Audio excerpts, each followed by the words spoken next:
Honorable Chair, I am in. I want to hand over to the committee, and so that the committee can ask its questions or the questions it has for the time being. Yes. All right. Thank you so very much, Council, for that, Mr. Tambadou. I am so, you can see we've not even finished with you. And I am so we will definitely need you again. And I think we will have to plan that again. Now I understand. We will plan that. Maybe it can be virtual, but we will definitely plan something for. Because I'm not sure we'll be able to finish with you today. Well, Mr. Chair, I was reluctant to interject right from the start because some of the issues that were covered really I don't want to appear to be questioning the relevance of the issues, but from day one many of the issues about the cabinet decision, etc., could have been saved because these are matters of public record. You could establish the facts to document the evidence and then go straight to the heart of the issues. But now that we're here, the problem is time for me because once I go between now and December, it will be extremely tight. I have a very hectic travel schedule.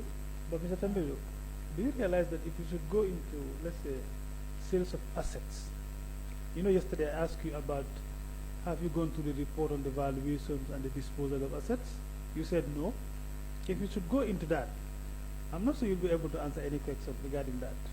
So yes, I think it's for the cattle and for the livestock and the tractors, but even the properties, even the property, will you be able to locate each and every property where they are and how much they sold? Are you able to do that? Yes, we will ask you those questions. I know. Yes, because the reason why we'll be asking you those questions, one, you were the Minister of Justice, responsible for, the issues of the recommendations of the Jammeh Commission, even though it's government. Two, the ministerial committee responsible for executing some of the recommendations by the Jammeh Commission. You were the chairperson as well at the time. So of course we will ask you those questions. And the Office of the Registrar General and the Register of Companies, and these are all under you.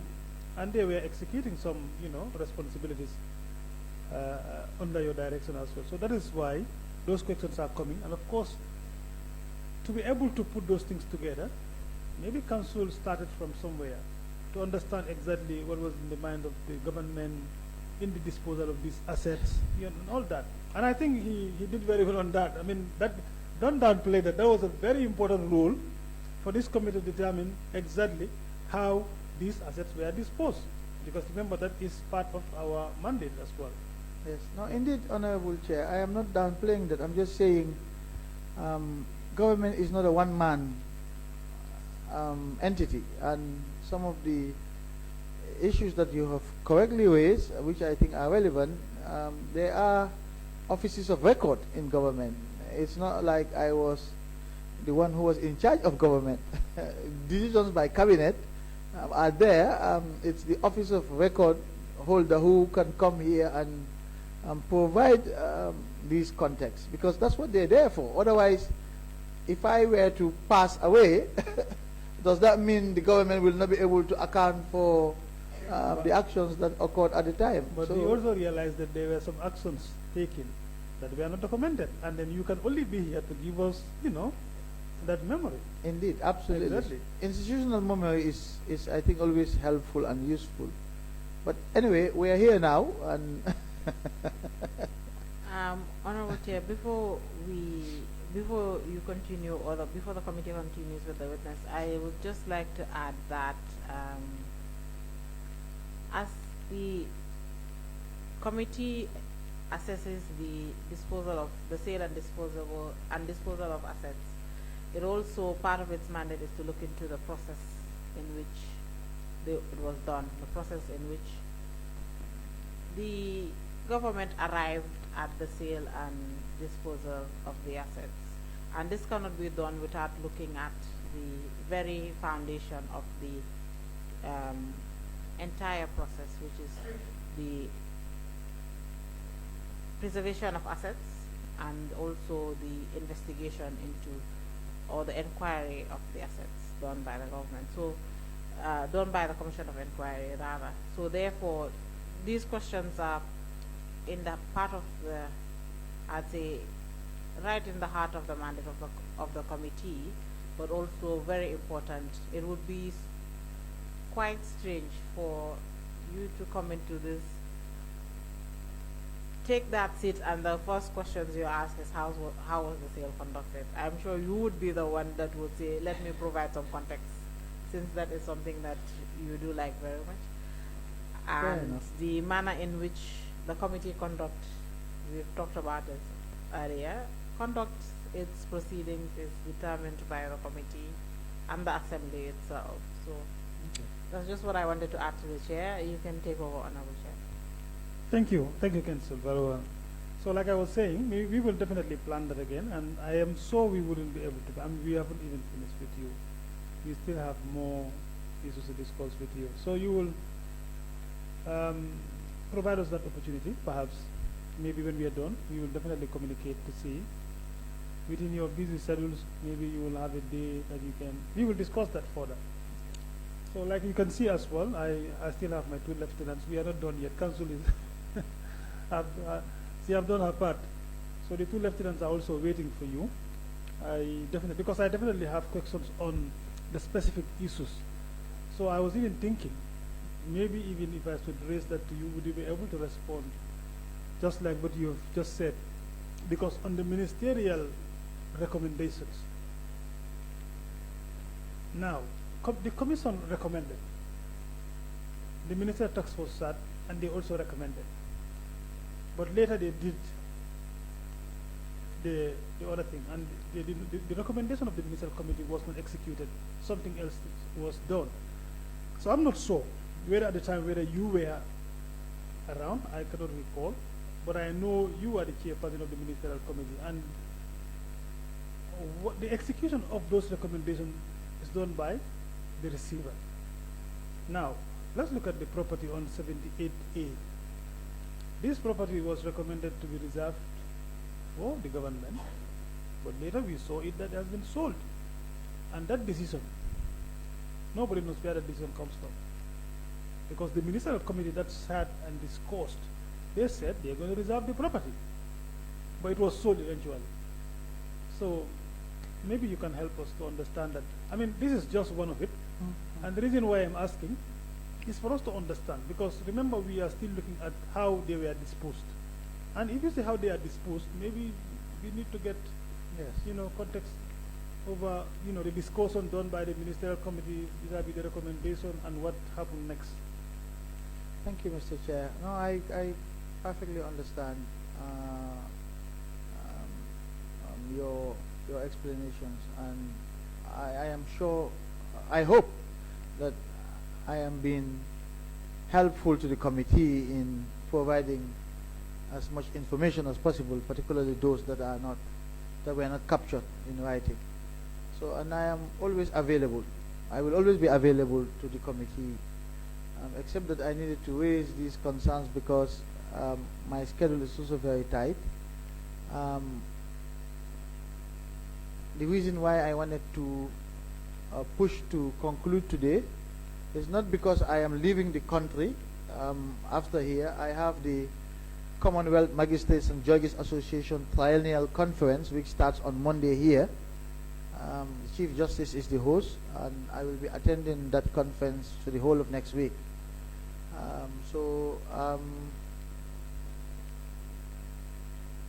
We can discuss later what may or may not be possible in that window. But in terms of the disposal of the assets, I know as a matter of process that the ministerial committee would identify the assets to be sold and then convey those assets to the receiver to sell. So I will be very surprised if an asset was not identified by the ministerial committee, yet it was sold by the receiver. That would be a surprise. Having said that, I know that mistakes do occur everywhere. And if that were the case, I would attribute it more to an error rather than anything else, especially if the sale was conducted transparently. I don't know really the particular facts, but I know that the ministerial committee specifically identified properties, conveyed those properties to the receiver for sale. And so any properties that were not specifically recommended wouldn't have been sold by the receiver. So we may have to go back to the record to identify whether those properties, whether the list conveyed by the ministerial committee included this particular property on Hagan Street. Certainly, yes. I have it in the ministerial committee's report.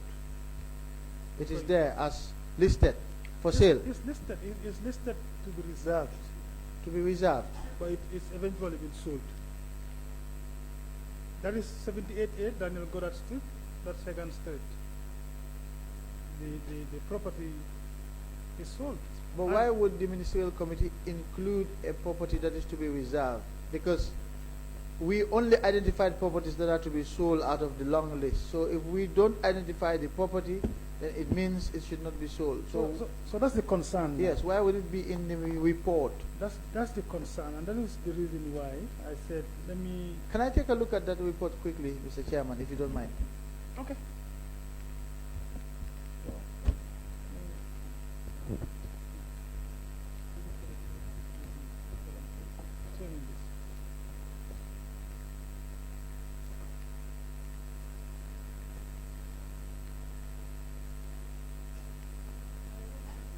The Jammeh Commission would recommend perhaps for it to be sold, but the ministerial committee would sit and then they would also recommend something, but later they eventually sold it.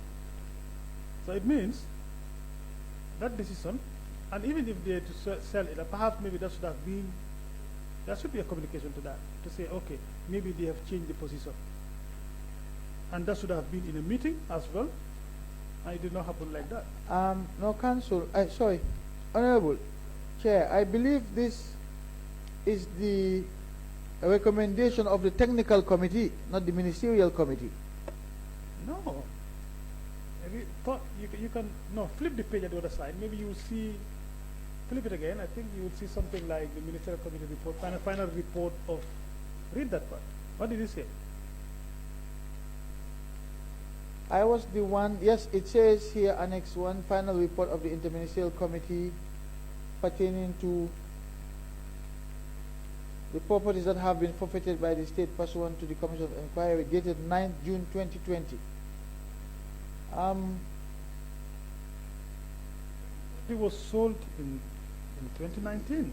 Yes, I am looking at this report, Mr. Chair, and I am the one who would have drafted the ministerial committee report to cabinet, and I can assure you that my draft did not include the list that you have here. I am the one who drafted the ministerial committee reports to cabinet, and I have never attached this list. This list looks like the list that was given to the ministerial committee by the technical committee, which was an advisory committee. But was there any minutes to the ministerial committee meetings? Because yes, there are, and it's actually included in the. But these minutes were never signed. Nobody ever signed an attendance list of the minutes, because we have information that there was no minute of the ministerial committee. There was no attendance list. Well, we did not have any record of that. I have minutes, okay, which I circulated by email, and there was a report to cabinet by the ministerial committee, which also identified the list of properties that were recommended by the ministerial committee for sale by the receiver. But this report here, Yes. It's an authentic report by the ministerial committee. No, you see, the reason why I'm putting this to you, I just wanted to get facts. You understand? I know the property has been sold already because that is what we have. Even in the sales report, this has been submitted to us by Alpha Capital has confirmed that the property has been sold. I remember council. I think I am right. This 78A and B was sold. Yes, it's in the receiver's report. Exactly. Yes. You see, Chair, this is the report of the technical committee. Yeah, but it says, you know, there is a recommendation part of the ministerial committee. No, it says here, may I read this title for you? Okay. Final report of the Interministerial Technical Committee pertaining to properties that have been forfeited by. So this is the technical committee report. That's why I said I was the one who prepared the ministerial committee reports. So what was your recommendation about 78A and B? I need to check on what the ministerial committee did. But this is the recommendation, this is the advice of the technical committee. I was told Yes. most of the recommendation by the minister on this technical report is Yes. what was implemented. But that's I what mean, I'm saying. There is no major, there's no changes. Yes, but this is, so the technical committee was established by the ministerial committee to advise the ministers. But you see, the report there, Yes, the recommendation, yes, whether done by the technical committee, yes. is accepted by the ministerial committee. No, no, the ministerial committee looks, there's nothing, there's nowhere which says that the ministerial committee accepts this. The ministerial committee would go through this and decide whether to accept an advice or a recommendation from the technical committee or not. So the technical committee was there to just assist the ministerial committee in an advisory role. Because it's the ministerial committee that established the technical committee. But now there is no report of the ministerial committee.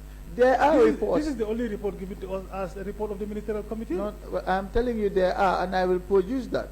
Well, you were not the only minister in the ministerial committee. I mean, I think if that report is there, we should have.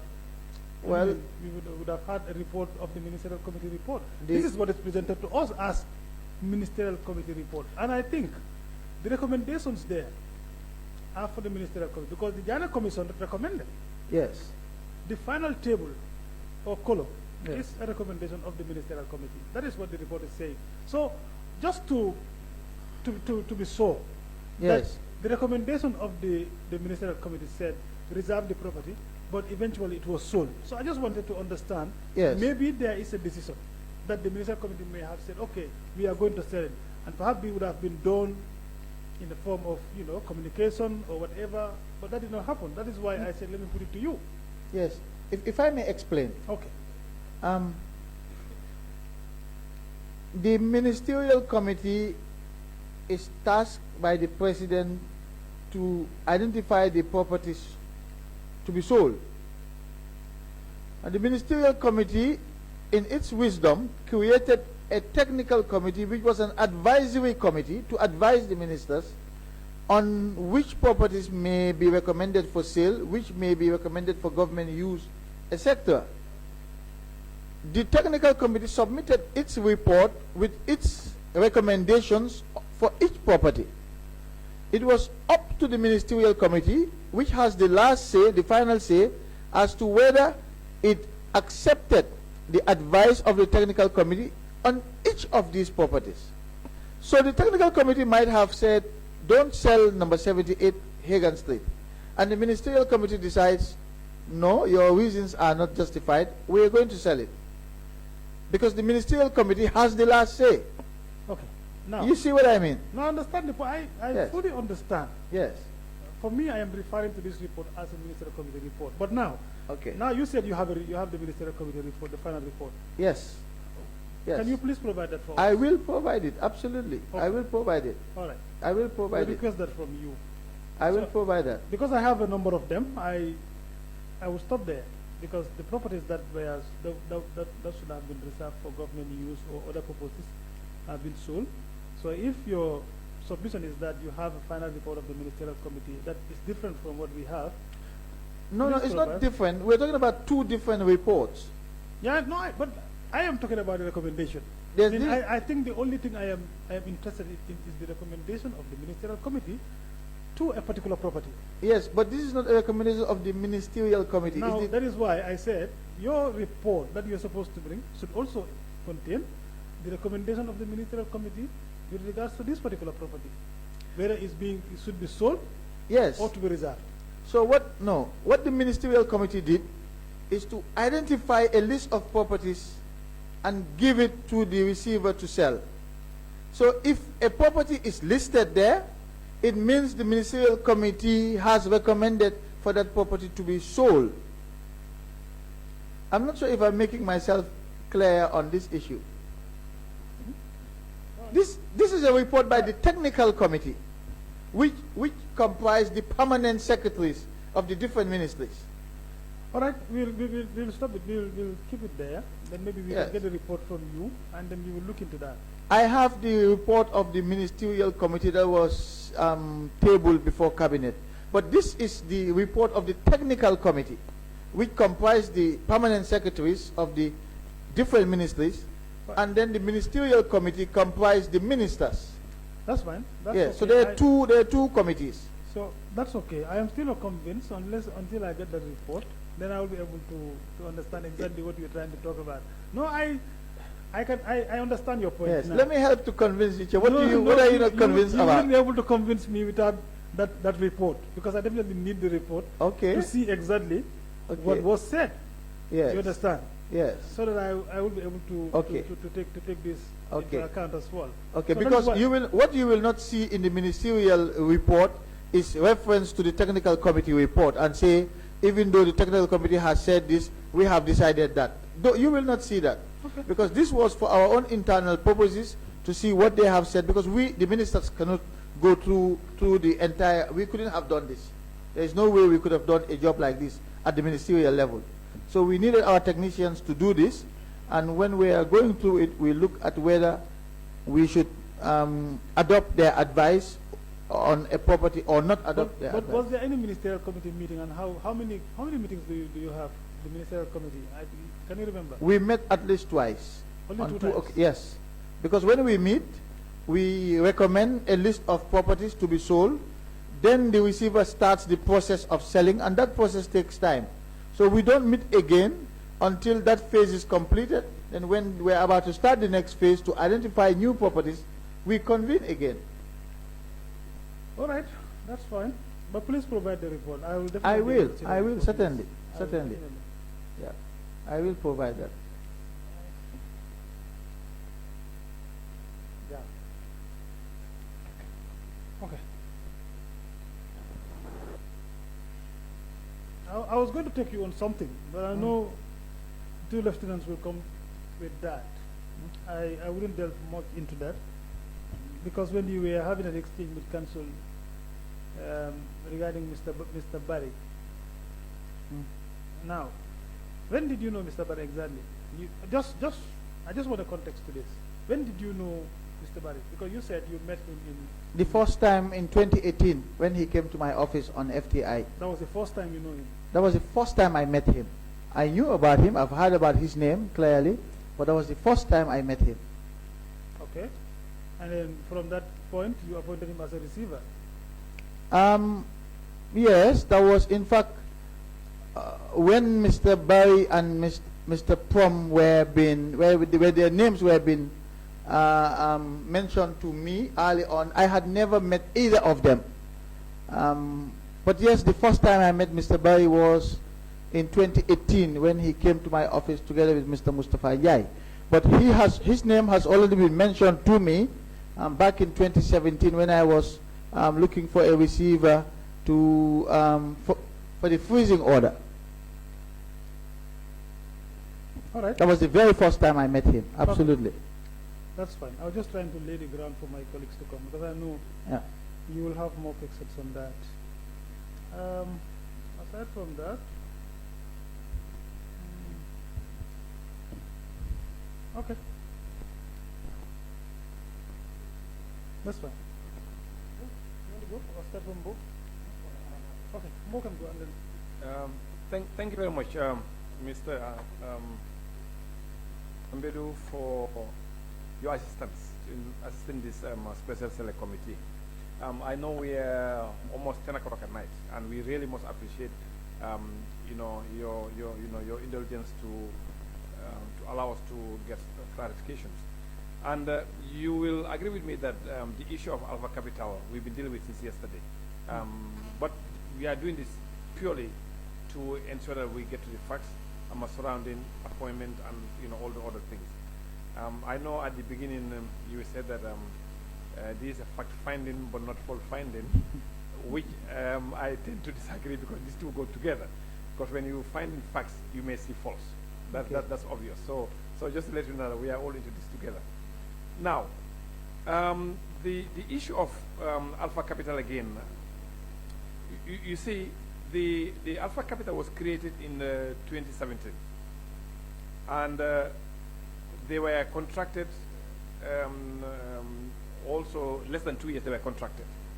And normally, in many government contracts and stuff, you realize that they sometimes may ask for experience in terms of previous assignments of the same nature for the past 1 to 5 years, something like that. Sometimes they may put a value, whatever it is. Now, based on the conversation we have with Alpha Capital, there was no instance where he indicated experience in the receivership as far as the Gambia is concerned. I've not had any other country. Now, that also again puts me back to the same question I had earlier. The rationale of appointing them, knowing fully that they were created less than 2 years. And I know you mentioned earlier about the issue of when you give contracts to Gambians, there is so much noise, but yet still we may use legal firms internationally to represent the Gambia, or some international auditors, whatever, which is also fine. But again, it all depends what comes to the public knowledge. If it is not in the public domain, of course, people will not talk about it. But still now, we want to find out, this Alpha Capital has not shown any experience in receivership, but yet still, you trusted them. Now, I would like to know the grounds, whether you put aside the GPPA Act of 2014, which actually has some requirements in terms of giving contracts to individual institutions, or the Companies Act of 2013, etc. What really was the motivating factor, knowing fully that this is a company that was created less than 2 years, and they have not shown any, as far as we are concerned, the evidence is to us the experience in doing the receivership, as compared to the previous one that we actually had, that actually has existed for several years, and they can show their footprint in doing this. Thank you, Council. I think this is one of the most welcomed questions for me. The first point is that Alpha Capital was not contracted as receiver. It was Mr. Alpha Barry who was appointed as receiver.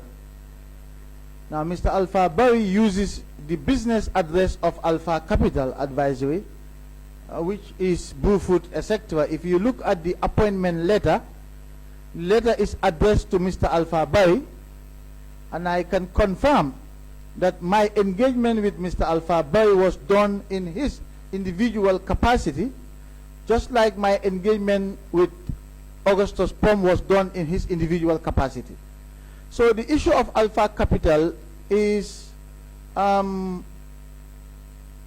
misinformation, let me put it that way, because Alpha Capital was not the one that was assigned. It was Mr. Alpha Barry. And as far as I am concerned, Honorable, during the transition, because of the transitional justice process, again, we have to contextualize this. Transitional justice is not your everyday governance process. It is unique because it's mostly undertaken by countries that are recovering from violent conflict, or countries that have suffered systemic and massive violations of human rights for a number of years. And so it's meant to provide a transition from those kinds of governance environment to a better and more improved governance environment. And it's unique. And because it's unique, many countries have undergone transitional justice processes and have not done so well in this. Now we know that, I know that, and that is why when I initiated this process as the person who conceived, conceptualized and managed the process, I was very aware and conscious of what needed to be done to increase our chances of success. And that is why I said right from the start that I personally headhunted key personnel to our transitional justice process.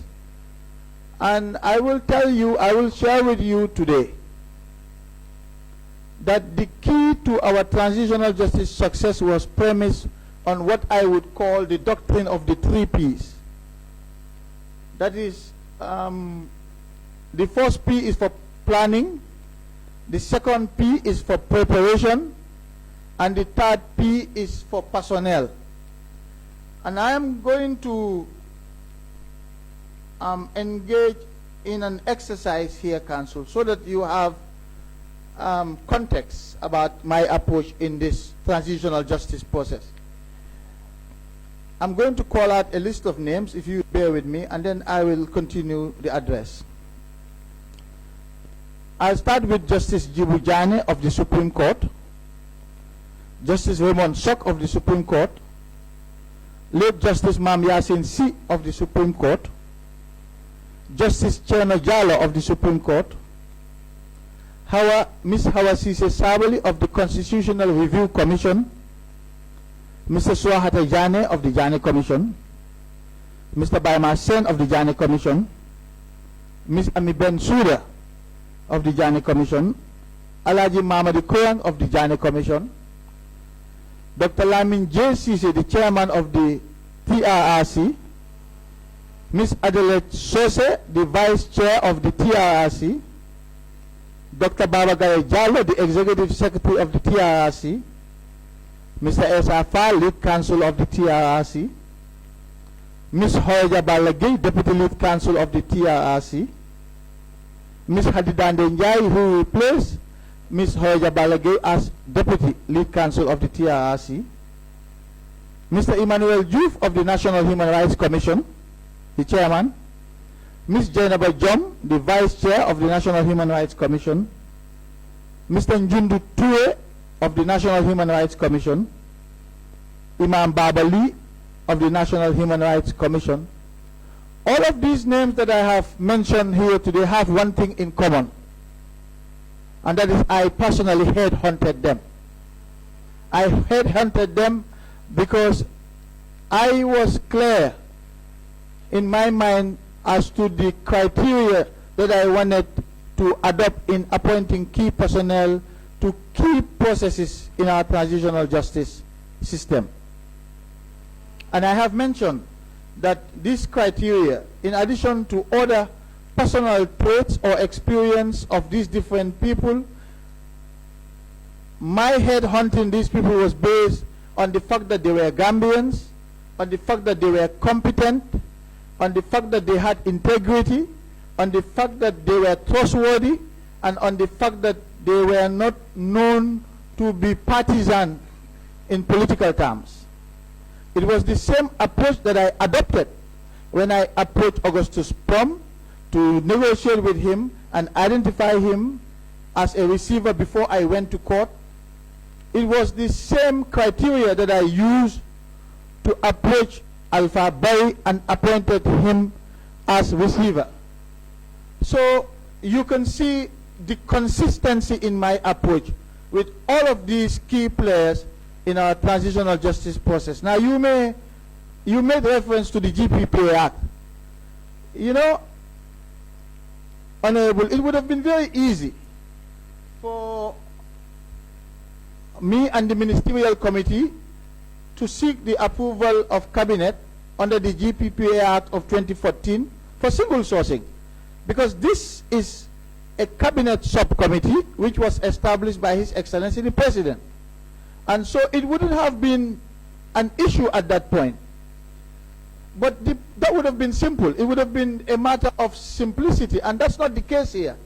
Because again, like I said, I was dealing with a process that required a lot of close management, a lot of decisions that were based on trust and other criteria that I have said were later reflected in some of the transitional justice acts.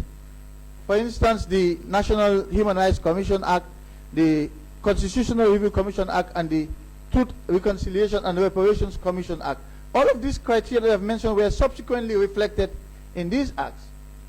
And Alpha Barry was also approached in the same way as all of these people that I have listed today. And even though you may say that some of these people, that there was no need to subject them to the GPP Act, but certainly for the procurement of legal services such as Counsel Ami Bensouda, or Lead Counsel Esafal, or Deputy Lead Counsel Horeja, it could also be argued that we should have subjected them to the GPP Act for the procurement of legal services. And I am saying that these decisions were made in the context of our transitional justice process, and it was consistent throughout, just to show that the appointment of Alpha Boy was not in isolation from the rest of these appointments and the approaches that I took. Thank you. Thank you very much. But still, Mr. Tambadou, the question still remain unanswered. My question, since now you are saying that Alpha Barry was hired in his capacity as Alpha Barry. In his individual capacity, yes. And I can see the contract between the ministry and him as Alpha Barry of Alpha Capital. Yes. Now, during this process, are you aware of any receivership assignment that was done by Alpha Barry as a person? You see, Honorable, at this process, at this time, yes, my focus was on the experience in accounting and auditing of the receivers. So when I was considering both Augustus Pom and Alpha Barry, I had not yet known if either of them had any experience in receivership. It was subsequently when I was informed about the prior experience of Augustus Pom, which led me to choose Augustus Pom at that point, because he had an advantage over Alpha Barry in terms of dealing with government and receivership. So at the point that I was considering both of them, I had no idea of their background in receivership, but my primary focus was on their experience as auditors and accountants. Okay. So fair enough. And then we go to the suitability of AMRC, and I think the council have gone back and forth with you. Even though I understand, you said at the time the commission actually had mentioned issues that are not favorable in terms of using AMRC, if you agree with me on that. But the same report also has highlighted the issues at the Central Bank of the Gambia, where I can say that the bulk of the loot of the assets of the former president actually did take place at the Central Bank of the Gambia. In fact, the governor, the first deputy governor, second, in fact, were removed during the particular time. Now, if you say the issue of the MRC was as a result of they been mentioned by the commission, and yet still you don't want to deal with them as far as receivership is concerned, but here we have a Central Bank of the Gambia where the majority of the loot that we are talking about here actually has happened in that bank, because it was turned into a commercial bank by the former president and his associates, which actually led to the removal of the governor and then the first and second deputy governors. But yet still, the government dealt with them. So I'm not too sure exactly how can you reconcile the two, because again, even though AMRC was not investigated deeper to find out exactly the extent of their involvement, but we are very clear on the issue of the central bank. Because if you look at the totality of exactly what actually has transpired between the former president, his associates, and the Central Bank of the Gambia, here we are talking about billions. But here with AMRC, even though they were not investigated, how can we reconcile the two? So I'm just trying to find out here. In the case of the Central Bank of the Gambia, their responsibility does not include receivership. Their responsibility does not involve being entrusted with properties for them to dispose of. That was the primary reason for the existence of AMRC. And with the Commission's findings, which I wanted us to read on the record so that the public can hear, with the Commission's findings about the activities of AMRC vis-a-vis the former president and his companies, and the findings of the Commission and its recommendations, it would have been irresponsible actually for the government to now turn around, despite the recommendations by the Commission, for the government to probe further into the activities of AMRC, to entrust them with the same responsibility that they had in the past, and over which the Commission made adverse findings against them, or without necessarily going through the probe that the Commission had recommended. So the Central Bank did not have the responsibility to dispose of assets. AMRC did. And here we're talking about the disposal of assets. So that is the crux of the matter here. Yes, but you can also clearly see that the issue of the Central Bank actually was really a more serious matter, because they were dealing with cash, not even properties that you can convert into cash. This is real cash, foreign currencies, dollars, you name them.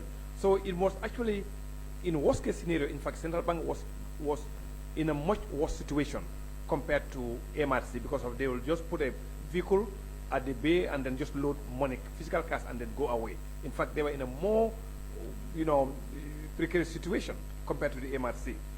But then, the process that happened at the Central Bank, where the governor and all they were removed, and everything continued, even though I know you cannot just close Central Bank like that. Who gave the advice for the governor, deputy governor, at the time, to be put aside, so that things can go normal? Why wouldn't the same was done at the level of the MRC as well? Because we have the leadership there, and there may be some question marks on them. Why didn't we put them on the side, just like what was done at the Central Bank, so that life can go with the MRC as well? Well, you're asking me about a decision that a government made. But you are the advisor of government. Well, yes, but these were policy decisions as to who to fire and who to hire. Yes, but I think based on your position in the cabinet, I think you ought to be the most appropriate person to advise government on whether to do or not to do. Yes, but to ask why were the 3 who were removed from the Central Bank removed is not something that I can answer. I was not consulted before they were removed. So it would be difficult for me to provide a response. But in this case, Honorable, don't forget that it's the Commission that recommended specifically for the government to look further into the activities of the AMRC, because it could not do so because of the time constraints, but it made findings of fact about the AMRC and its activities. And the primary reason for the establishment of the AMRC is the disposal of assets. So it would be really baffling if the government turned around and entrust the entire disposal of the assets into the hands of this body that the Commission has identified as being involved in a lot of questionable conduct. Yeah, but the Commission also was very clear that government need to probe further, which means in fact they just have only very limited knowledge about their activities. So and then they encourage government to do further because they don't have time, like you just said, for them to do what they recommended. They had enough time to make specific findings about the AMRC. It was not as detailed as maybe the other state-owned enterprises, but it was enough for them to recommend to the government to conduct additional probing into their issues. And so once that has not yet been done, really, I don't see how the government could have entrusted this process to the AMRC when the government was supposed to probe further into the activities of the AMRC. So you're supposed to probe into their activities, yet you're giving them more work while you're probing them. That's just the contradiction I see there. I think for me, it should have been like the end result. What are you trying to get from Alpha Capital that the AMRC actually... From Alpha Bari. From Alpha Bari, yes. Of Alpha Capital, that the AMRC could not do. Because if you look at the three issues that were highlighted by the council earlier, like the property of 57A Daniel Goddard Street was sold to GPA for 1 million by Alpha Bari of Alpha Capital. Then the Future Lake building also was sold to the Central Bank of the Gambia at 100,500,000, and the shares of the Gambia Petroleum was also sold to Social Security, Star Oil, and GNPC, totaling 551 million. So these three transactions alone, like we were saying, is government selling to government, amounted to 262 million. Now, even if you take 10% of that, here you are talking about almost 65 million. And I can tell you, the budget of the AMRC for 5 years is not even 65 million. But I think, Honorable, that is a very simplistic approach to this process. First, Alpha Bari's fees were reduced. I believe back in June 2020, I appeared before the National Assembly and informed the Assembly that when we started out the process, it exceeded our expectations, because at the time there were a lot of talk about Jammeh's properties. Some of your colleagues in the National Assembly were even threatening members of the public that those who were buying these assets were doing so at their own risk. And so we weren't sure how the public will react to the process, but nevertheless it exceeded our expectations. That is when I invited Mr. Bari again and requested for him to reduce his fees. But just to say that he was paid in the same fees in the beginning as Augustus Prom was paid. Nothing was changed, and we reduced his fees subsequently. Yes, he had an interest in making sure that the profit margin was big, because he was paid on the basis of commission. So the higher the valuations and the amount or the prices of the properties, the higher his commission. That's just the way commission payments work. And I will have no qualms paying anybody who does as good a job as he did in these properties. That's what I would say.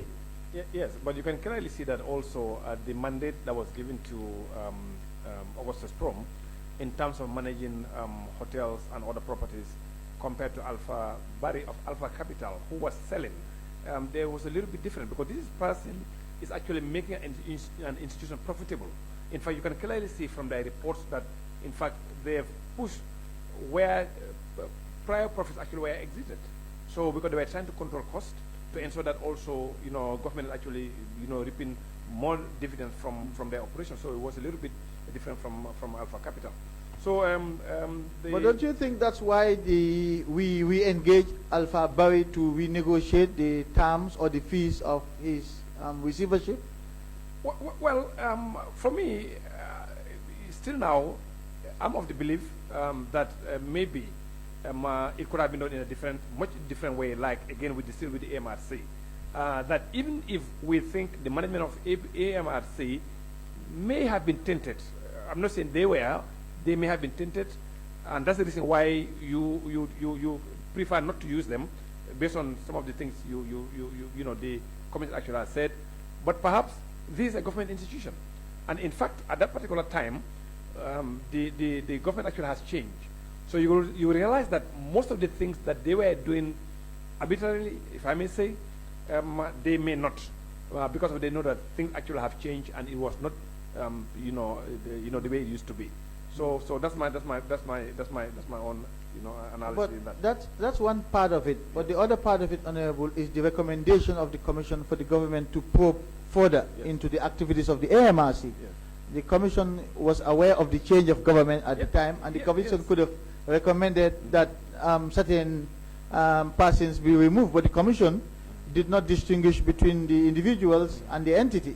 Yes, which is true, but the Commission also made a recommendation to Tariq Musa, and that's TK Motors and also TK Export. But you didn't agree with the recommendation, even though for 2 consecutive times, government overpaid him and total close to 20-something million. But yet still, you do not agree with them, and then you go ahead and then say, okay, pay the overpayment, but due to internal, administrative lapses on the side of the government, you believe that they should not be banned from doing business with the government, which I can clearly understand. So it's not like you were consistent. There were some that you've agreed with the commission, but there were some you've accepted half. Like you kind of a little bit change it based on your own observations that the responsibility should have been on the side of the government and not the other not the other party. As far as I know, Yes. the government accepted the recommendations insofar as TK Motors was concerned. No, you may want to look at the report again. They did not accept fully. No, in the white paper, Yes, they were partial. It the was government's partially position, well, no, this is the white paper. For every recommendation made, it's preceded by a finding. accepted. Yes. So the government may accept the finding and partially accept the recommendation that was made. Yes. So in terms of the findings, I think the government, if I recall correctly, the government accepted the findings. It was the recommendations that the government accepted in part. And it ended in court. There was a court case that was filed, and it was on the advice of the Ministry of Finance at the time, which went back to look at its books, that influenced the government's ultimate position in the end. Yeah, So, but you see, if you look at the number 88, which is the white paper, it says the government accepts in part, which means the recommendation that was the commission made, they did not accept in full, my understanding.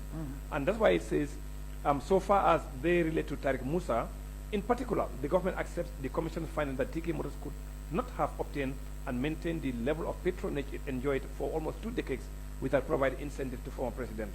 So the government accepts that the finding of the TK Motors was overpaid by those two I have mentioned, almost like 38 million, for the yes, but look at what the government did not accept. No, that is the banning, to ban him from doing business with the government because of his Tariq Musa TK Motors and TK Export that was based in Dubai. But we see, Mr. Tambadou, overpaying, here you are talking about almost like 38 million. That someone actually has overpaid you. You knew, but you did not refund. That alone should have been enough for the government to actually accept. Because any person that is trustworthy, that is truthful, you are overpaid that 38 million in Gambian situation. I think you know, but you didn't refund it. I think your credibility should be questioned. That's it. So again, I do understand what you are saying because again, it was the responsibility administratively on the side of the government. I do understand that. But even if the government administratively was at fault, you realize government's fault. I don't think it's proper for you to keep quiet and not to rectify or to correct government. And Honorable, you're right. But like I said, the matter ended in court. Tariq Musa went to court with the government. The Ministry of Finance, because the Attorney General's chambers represent the government in court, and different government departments are responsible for their transactions, and we can only rely on the facts that are presented to us by that relevant government department. In the case of Tariq Musa, we received information from the Ministry of Finance that in fact, having gone through their own records, our chances of success in court was not high. And so I believe the matter was resolved out of court by the government between Tariq Musa and the Finance Ministry, and the case was dropped. That's what happened. But the reaction in the white paper was the government's deliberations in cabinet and discussions and position in accepting the findings, in accepting in part the recommendations, but in not accepting the recommendation to ban them. That is the government's decision, and I don't. And you are the advisor of the government. Well, I don't tell the government what to do or what not to do in terms of its reaction to recommendations of the commission. It's discussed in cabinet, and a position is taken either by consensus or by majority. And so this is not an issue of law, this is an issue of policy. What will the government decide as a policy in reaction to a recommendation? If it was a matter of law, I would have the responsibility to advise the government and the government would be bound by that advice. But this is not a matter of law, this is a matter of policy. Thank you very much. Honorable, before you go, I just 1-2 minutes. I have found inconsistency in the question I was trying to ask, and Mr. Tambadou was not very sure. Now, Mr. Tambadou, with regard to that property, I have seen something, and I just wanted to read to you. Okay. Unless if you are telling me the ministerial committee acted before the technical committee submitted their report, because the property in question was sold in 2019, according to the bids came in 2019, and it was disposed of. And the report of the technical committee was compiled and submitted around 9th of September 2020, kind of. Yes. So, what happened? Was it that the ministerial committee acted before the technical committee submitted their report? Because remember, the technical committee was assigned to do a job, and their work should be submitted to the interministerial committee to look into, and also for a recommend. Yes. So, how did this happen? The technical committee was a creation of the ministerial committee. It was the ministers who decided to set up this advisory committee to help advise and go through. Exactly. In the course of that process, the ministerial committee made certain decisions. And by the way, this report of the technical committee was compiled finally, but they sat over several meetings to decide on these properties. So it was not, it was quite a while, and they had many meetings. And in the course of those meetings, there would be consultations between members of the ministerial committee and the technical committee, and that's why the ministerial committee was able to provide some properties for use by certain government offices without waiting for the technical committee's advice on those. So, for instance, if I tell you, I acted selfishly in the case of my ministry to find accommodation for NALA, the National Office for Legal Aid, and I think it was the National Audit, it was the Internal Audit of another audit office who came to me, a National Audit. It's not the NAO, certainly not this. Internal audit. It's internal audit. They wanted a place to occupy. We didn't have to wait for the technical committee to compile their report to the end. Yeah, but my problem is, don't you think the recommendation that the technical committee gave to the interministerial committee, if you have changed your decision, Yes. During the course of their work, that should also reflect in the recommendation to say, in as much as the technical committee wanted that property to be retained by government, but probably the interministerial committee decided for the property to be sold. So the property should reflect that it's sold, rather than still, reflecting as being maintained by government. That's my point. For me, I think that is where the problem comes in. Yes, I know the interministerial committee might have sat down and then discussed while the committee is doing their work. They were also taking decisions based on some of the recommendations they have. But the final report of the technical committee, Yes. that should reflect the actions of the interministerial committee. What action have they taken? That's what I'm saying. In hindsight, that would have been possible. The technical committee could have taken on board some of the decisions that were already made by the ministerial committee and include those decisions in its report. Certainly, that wasn't done.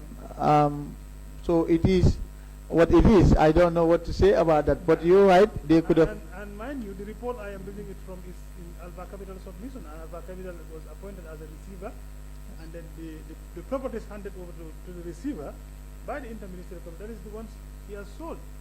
So I would have expected Alpha Capital to submit a report of the interministerial committee rather than a technical committee report. Yes, and Alpha, you see the Alpha Capital, I would be surprised if he had copies of the ministerial committee's report, because the ministerial committee's report was for cabinet. He might have been given a copy, but what Alpha had was the ministerial committee conveying to him the list of properties that he should be selling. If you see what I mean, that's what the ministerial committee, that's the approach the ministerial committee took. It it discussed, identified the properties, and those properties are conveyed to Alpha. In fact, they were conveyed by email from the Department of Civil Litigation to Alpha, identifying the properties that should be sold. I don't think it was conveyed in a very formalized way. So, but the Ministerial Committee's report was for Cabinet, and that was submitted for Cabinet's consideration. That's fine. That's okay. I'll stop it there. Okay. But remember, I will still request for that interministerial. Oh yes, I will provide that, certainly. I'll provide that. Jammeh, you can go ahead, please. Thank you, Chair. And thank you, Honorable, for being with us throughout the week. To start with, I just want to connect from where the Right Honorable Mbo actually stopped. And I would make a remark before gauging your mind on a specific issue, because for me, victimizing AMRC might not really be a fair decision.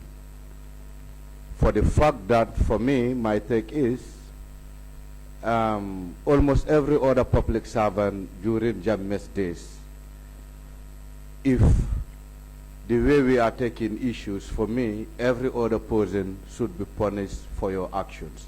Let's take the Ministry of Justice as an example. How many cases have they presided over during Jammeh's days, prosecuted citizens, send them to prison without relying on any specific law, and the Ministry of Justice still continue to exist without being reprimanded? And why AMRC is so special in this situation? Thank you. Well, my response is really to refer you to the recommendations of the Commission, because that is what guided the government's actions. Here we are, the government establishing a commission of inquiry that is independent, that has gone through evidence that you and I haven't had access to, which has made findings of fact about a particular state-owned enterprise whose primary responsibility is to dispose of assets. That's their primary job. And the commission made factual findings about the processes that that state-owned enterprise or that public body was involved in with respect to that primary activity. And the findings of fact were clear that that entity was involved in acts that were unlawful in collusion with the former president. And the commission went further to recommend that the government should set up another body to investigate further into the activities of that public body, because it didn't have time to do so. Now, having made that recommendation, having made those findings, it would have been, I believe, irresponsible for the government to turn around again and to entrust the process of assets disposal to this very state body that the commission has said was engaged in unlawful activities in collusion with the former president. Honorable, I want to believe. Sorry, Honorable Jammeh, for interjecting here, but considering the witness has been talking about the commission's report and has also, we had this exchange. I had this exchange with him, and I think a similar exchange was had with Honorable Mbo, and now the same point is coming up again. Perhaps let's give the witness the report so that he can show us we settled the issue, and we can continue on others. Okay. Right. Yeah. And so you can continue. So I can continue, right? Yeah.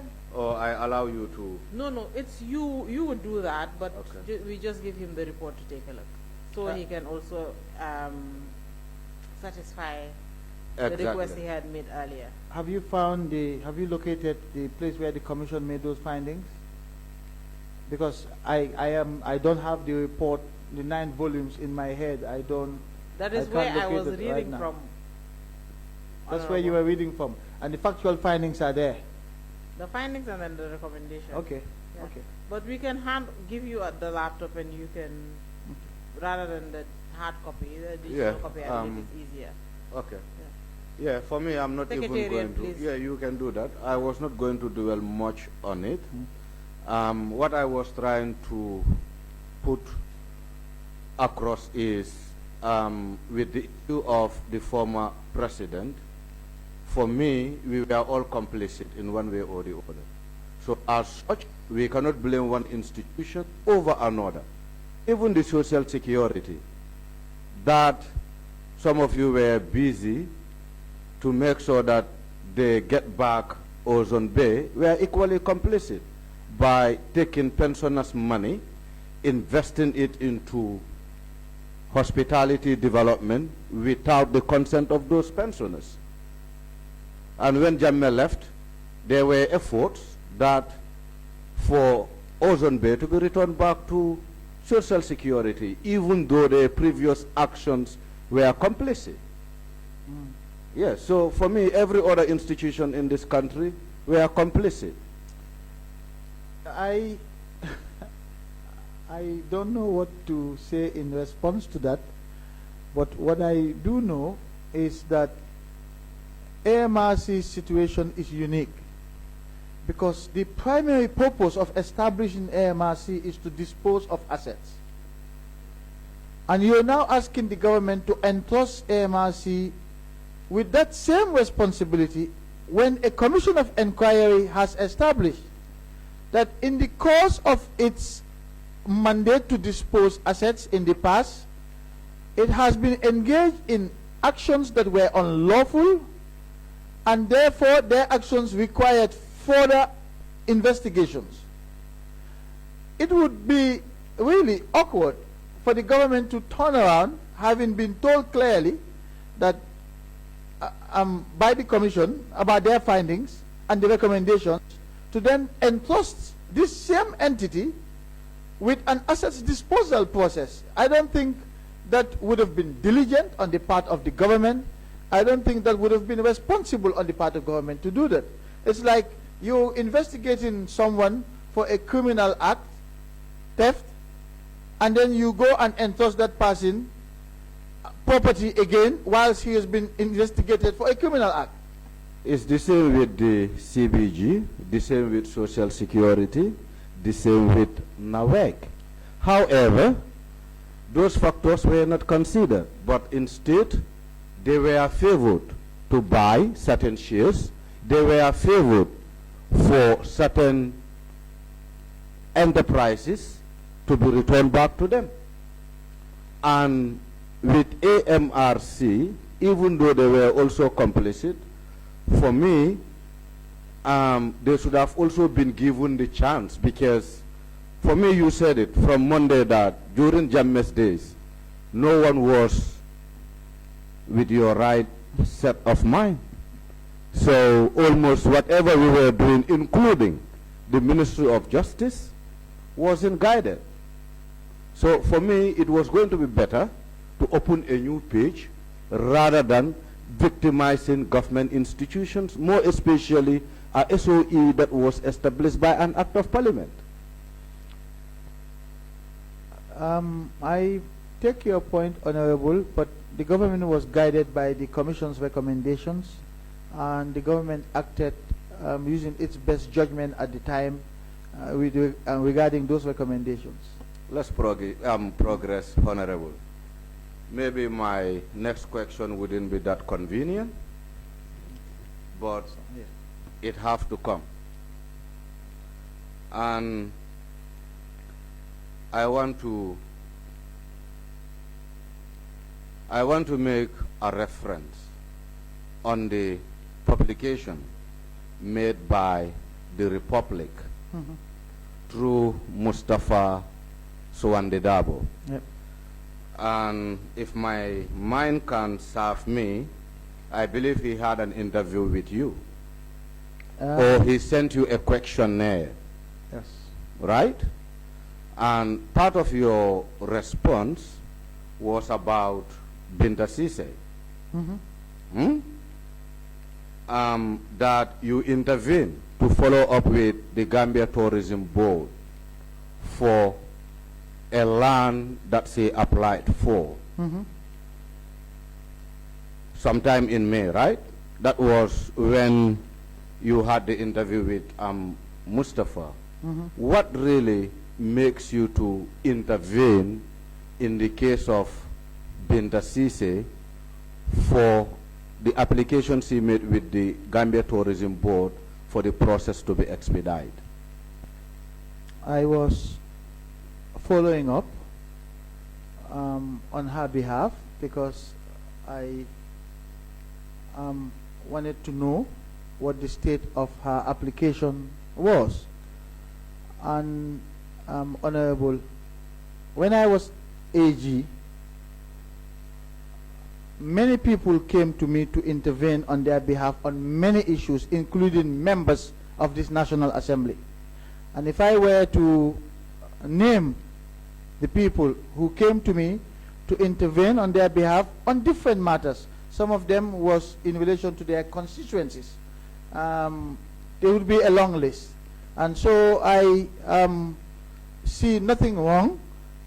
It's not a crime, it's not forbidden to find out the state of application by someone who at the time was acting as my estate agent, who I knew very well, and who I wanted to find out whether her applications were successful or not, like I have done for many, many people who reach out to me to ask for intervention, as I said, including members of this National Assembly. We wouldn't touch on those. I would specifically be looking at the issue of Binta Sise.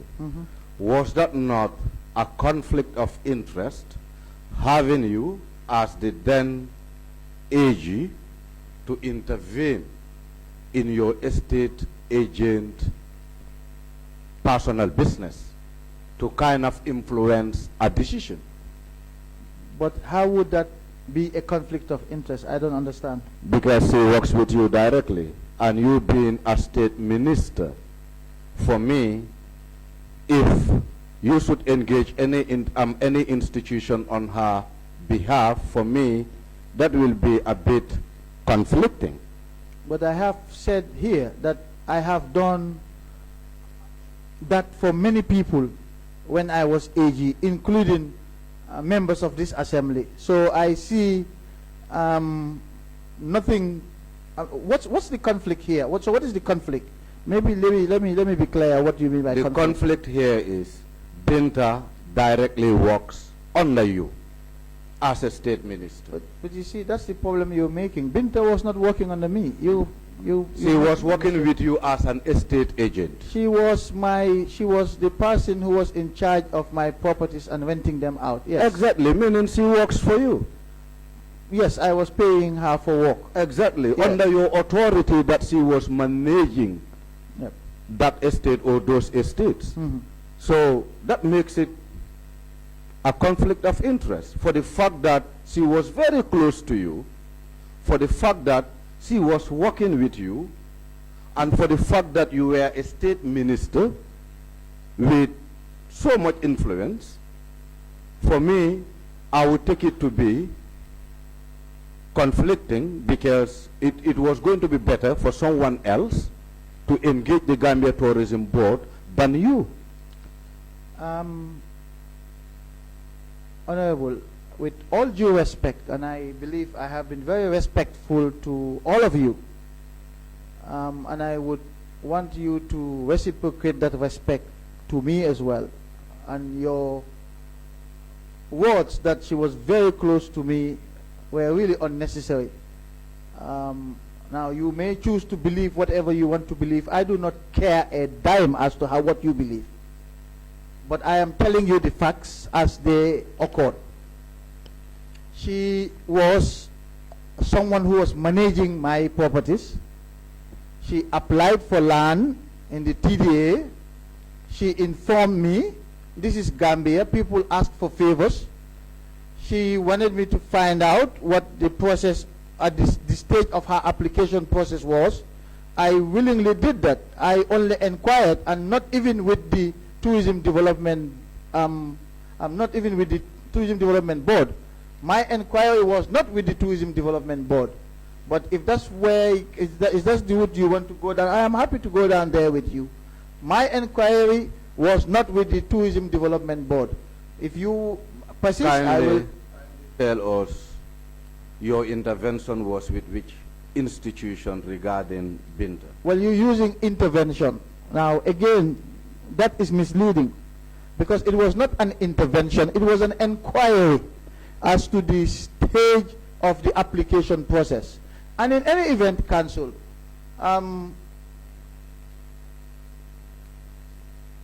Binta does not currently possess any land allocated to her by government. The land that was allocated to her was taken back by the TDA. So I don't understand what the objective is here. What is the point? She has not benefited ultimately from land that was allocated by the government. So what is the point here? What point are you driving at?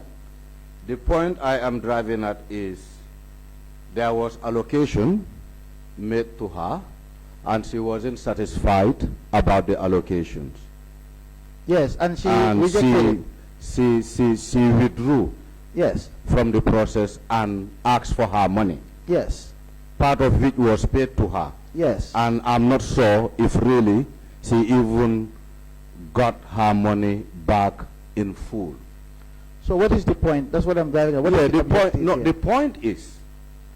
point is Binta working with you then as an estate agent of your personal properties. Yes. Yeah? And in the other hand, having you to make an inquiry, because this is the word you want me to use. Well, to make it's the fact. To make an inquiry on behalf of Binta. On her behalf, yes. As per this land. For me, that is a bit fishy. You can believe what you want to believe, Honorable, but the bottom line is that against the law to inquire about a process? You know, I just want to find out whether you think that's against the law to make inquiries. It will be too early to draw a conclusion on this issue, because to be honest with you, Honorable, I'm not here to answer questions. I am here to ask questions. But the questions you're asking have to be relevant to the inquiry here to start with. And secondly, if the line of inquiry is about an unlawful act, then that's fine. But to raise a line of inquiry because you perceive that there is a conflict, I don't know if that is helpful to this inquiry or to yourself or to me. Honorable, do you know why I take up this issue? Honorable. Just wait, Honorable. Please go ahead. No, Chief. kindly. No, just wait. Let me just say this before you come, because sometimes, you know, for you, when you talk reg, that's the end of it. I cannot go further. So, the reason why I am bringing this, I pick up this issue from an interview you conducted with a journalist. I didn't just pick it up from anywhere. Yes. So as such, I feel the matter is as relevant as anything to this subject matter. And how is the relevance? Where is the connection? The connections are the land we are talking about is a state land on the TDA. Yes. And the process of the application by itself, even with some reports of the National Assembly, is already been flagged. Yes. Looking at the tourism petition report, yes, that was adopted by the National Assembly. So the process of that application by itself has issues. Yes. And having a state minister involving himself to make inquiries, for me, I think is totally unethical. Okay. I respect your view. Thank you. I think we can progress, Honorable. Yeah, actually, before you go further, I just wanted us to take this very civil. I mean, we definitely have to, the communication should be very civil. Like, let me say it that way. Like I said earlier, when we are doing fact-finding, I mean, we need to put emotions aside, then so that, you know, questions perhaps are answered in a way that will also benefit the committee at the end of the day, because we do not want to bring any witness here to actually frustrate or kind of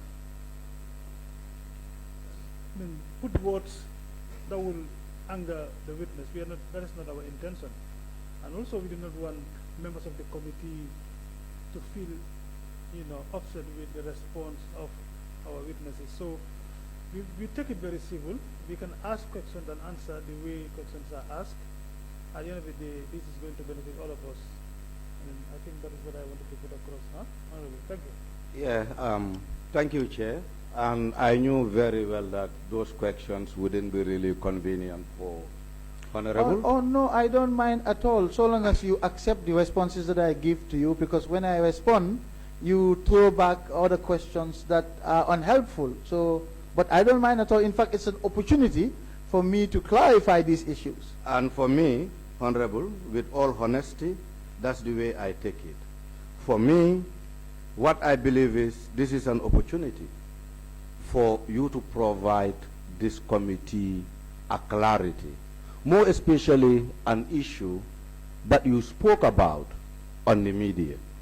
If I should pick it up, you know, for me, to be honest with you, I feel a bit disappointed having you responding to me in that manner, and in fact going to an extent saying you don't care whatever one may think around the issue. Because you have made up your mind. You just said... No, I didn't make up my mind. No, I tell you what you just said, that was unethical. That's the word you use.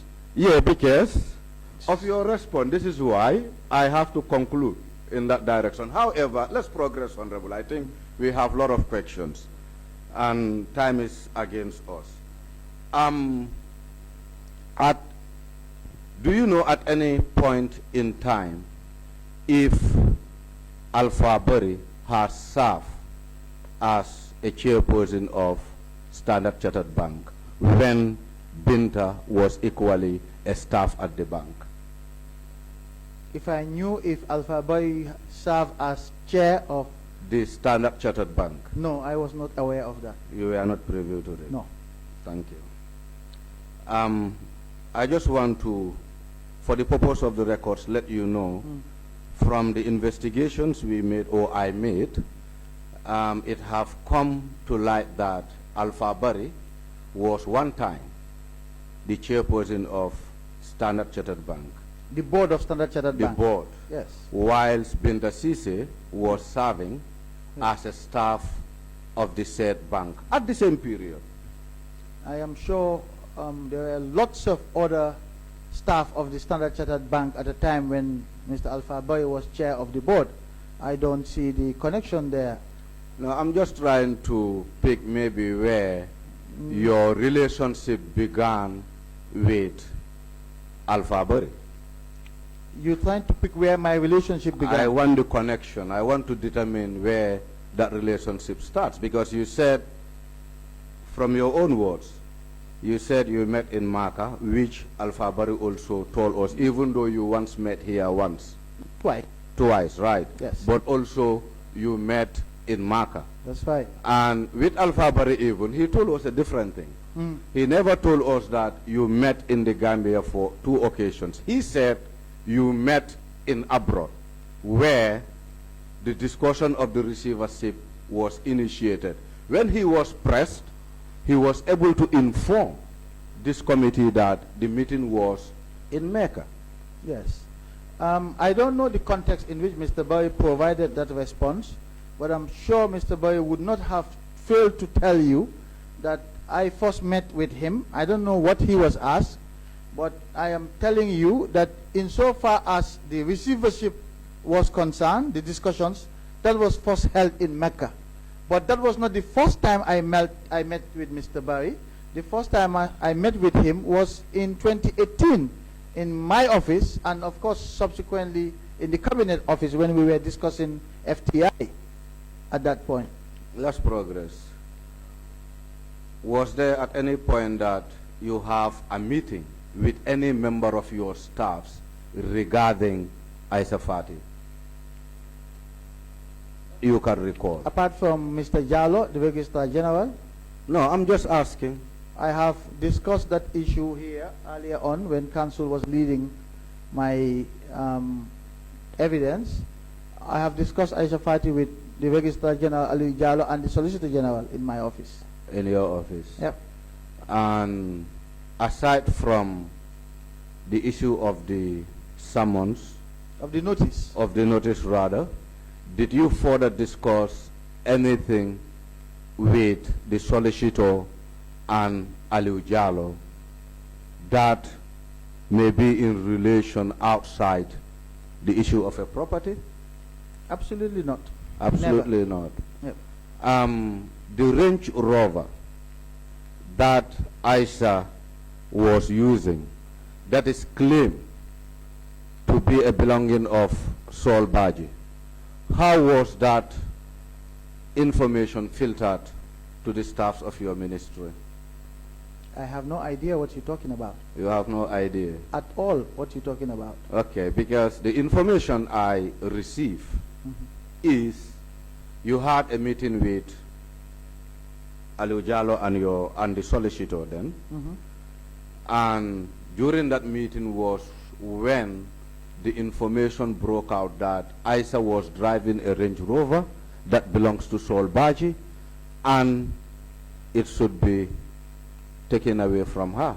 And that was when your staff actually acted on that directive. Was that the case or not? That is not true. I don't recall that at all. That is not true. You don't recall that? Yep. Thank you. That is also a very clear answer.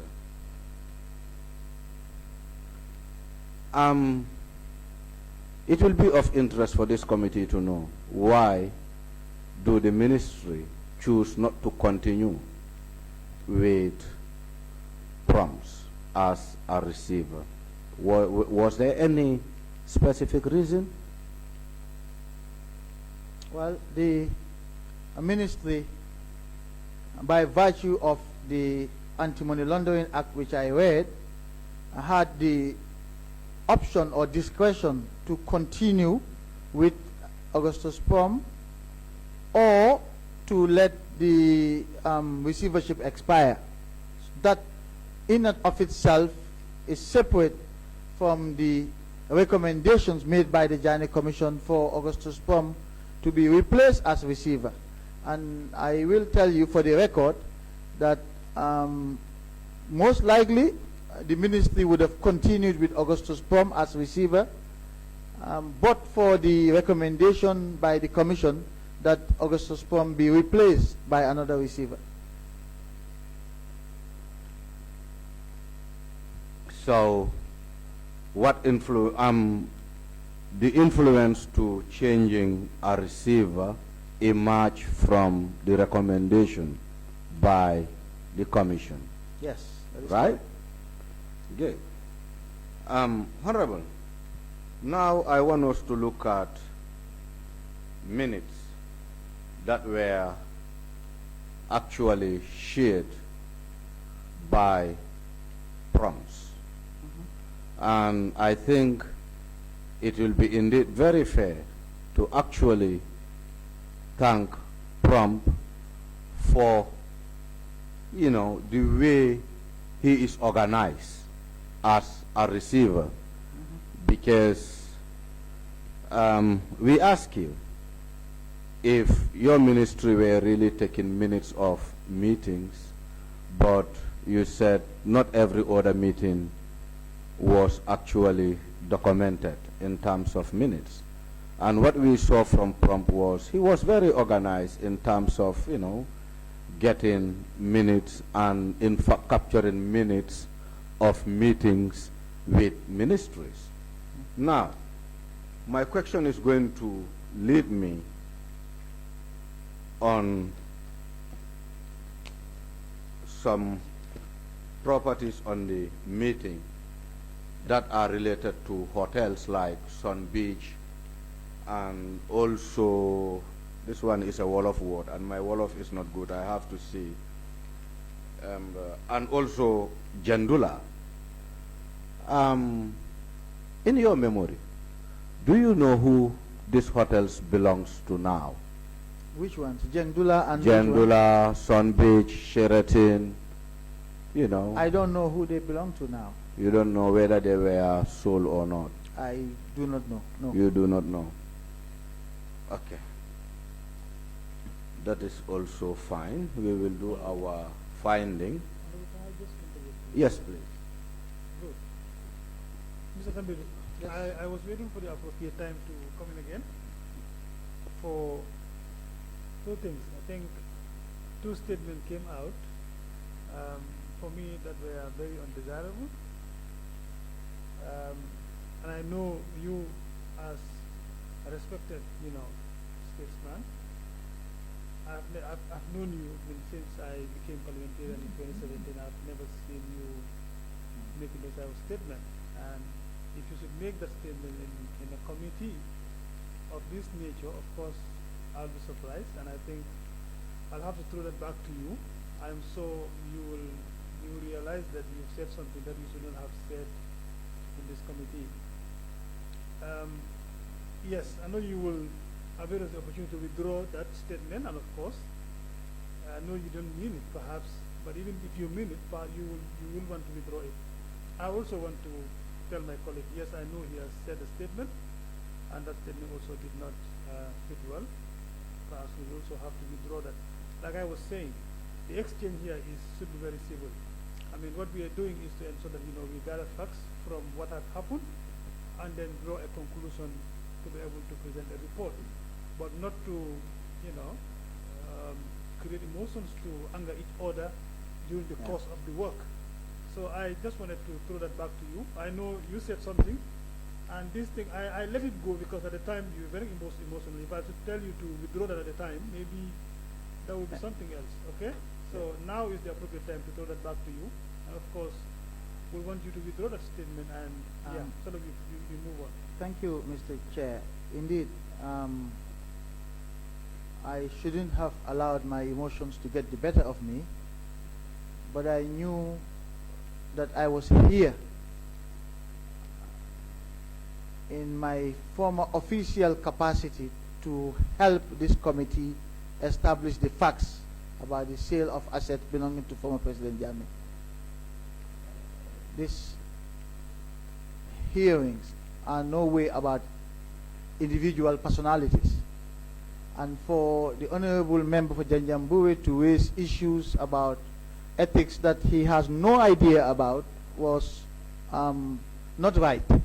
I am not one who will be disrespected in public because there is an audience watching on Facebook or anywhere. I don't think he knows me. I can be very respectful, but I can also robustly defend myself if I needed to. Now, in terms of my comments earlier, out of respect for this committee, this House, and of course to each and every one of you, including the Honorable Member for Janjambure, I offer my sincere apologies for words that I might have said which were not fit or did not accord with parliamentary decorum. So I do convey those apologies unequivocally. But I will also say that I should be treated with respect. People should not pick up things on social media and bring them here. This is parliament. This is serious state business. And the Honorable Member for Janjambure ought to know that no matter how carried away he is for his constituencies on social media, I wanted him to understand very clearly my position about that.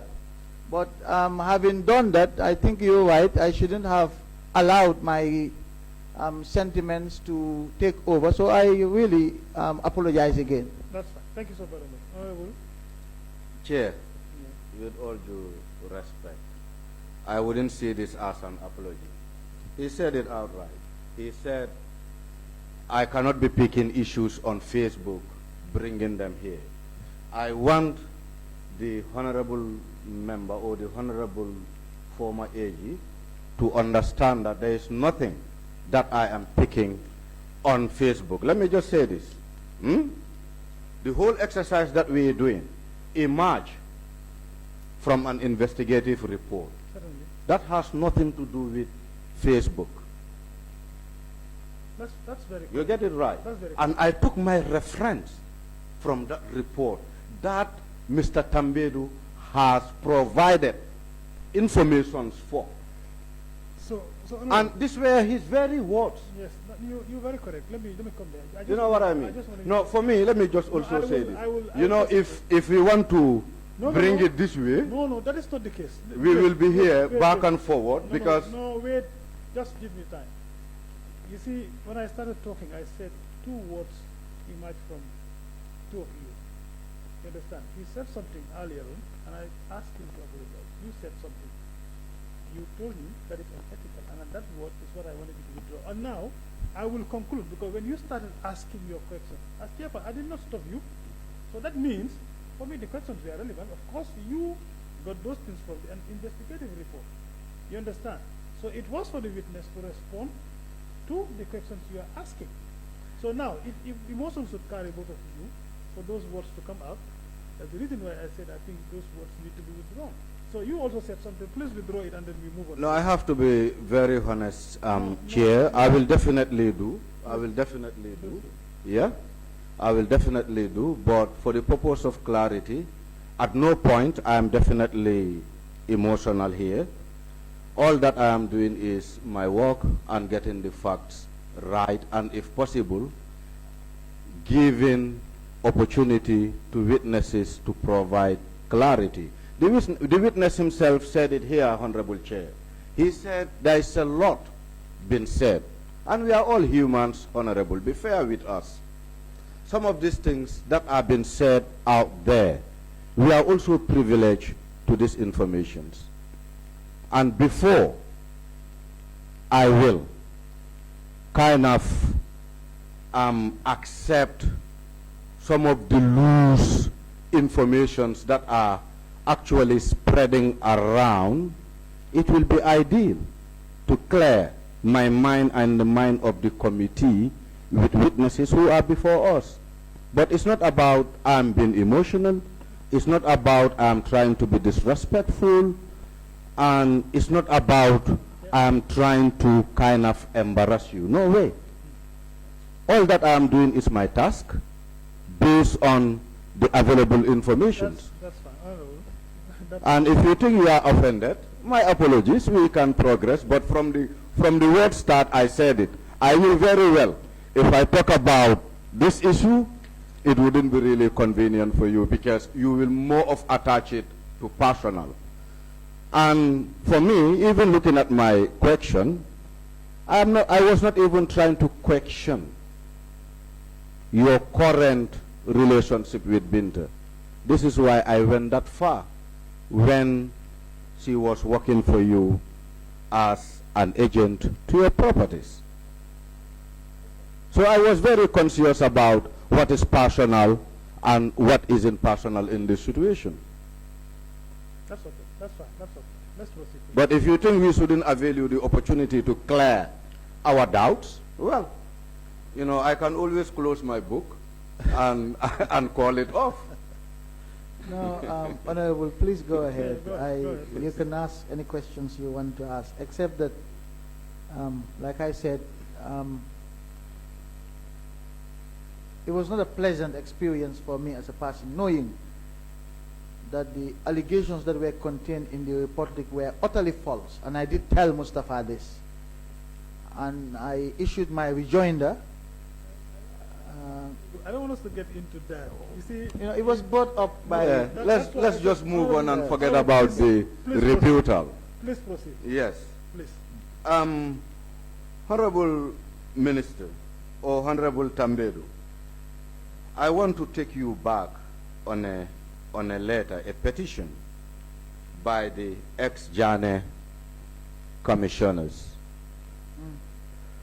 Are you aware about a petition that was authored by the ex-commissioners to the office of the president? I believe you had an interface with the council around this specific petition, if I may ask. I don't recall engaging with council on the petition from the Jammeh commissioners, but I know that the Jammeh commissioners had written to the office of the president making certain requests. So I don't know whether you're referring to this request as a petition or not. I'm not sure.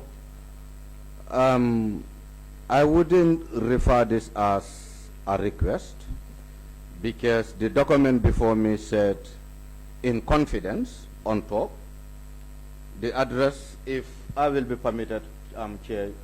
Okay, please, then you can guide yourself and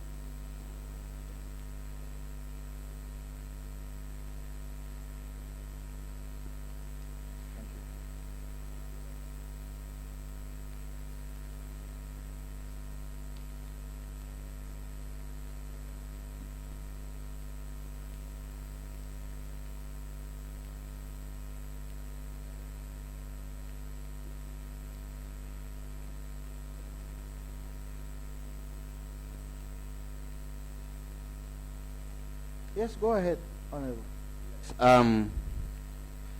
were you privileged to this document? Yes, I am. And looking at the content of the petition, for example, after the, what will I say, on the first page, after the fourth paragraph, I think from 1, 2, 3, 4, where some of these issues addressed as a concern by the ex-commissioners. Well, the petition was addressed to His Excellency the President, and I know that I did all that I could for them to receive their final payments, which was ultimately done. They received their final payment? Yes. Which is my key interest here, because for me, I believe every other individual deserve what you own. And looking at one of the clauses here saying, if I'm to read like one, $200,000 each for December. So sorry, it says here, another issue that must be dealt with is the non-payments of our allowances. $200,000 each for December 2018 and January 2019. Also another 200,000 for February and March, which we hope the National Assembly will not object to when they realize the magnitude and profitability of the state of our report when implemented. So if you say they were paid for, I think that actually clear my mind. Indeed, as far as I recall, their full accounts were settled. Okay. We can still progress.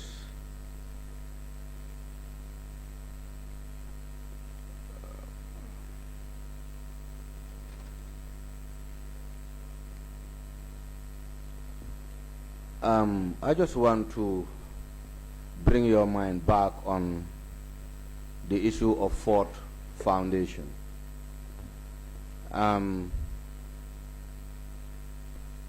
Just correct me in case I am wrong. Is it right to say the Ford Foundation engage your ministry and the commission to do certain work for them?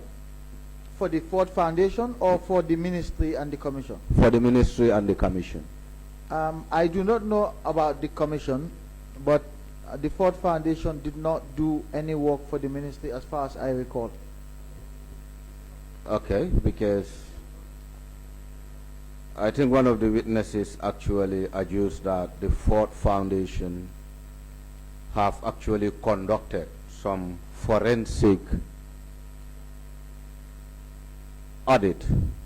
For the ministry? No, for the commission. Yes, that's why I said I don't know about the commission, but they did not conduct any work for the ministry. Yeah, just considering the relationship that the commission had with the Ministry of Justice, I was with the hope that the Ministry of Justice would have been privileged to this information. Yes, considering the fact that the job that they were supposed to do or that they have done was very sensitive and also was going to expose them to certain confidential documents. So my feelings are the ministry were obliged to know. I believe your question was whether the Ford Foundation carried out any work for the commission or the ministry.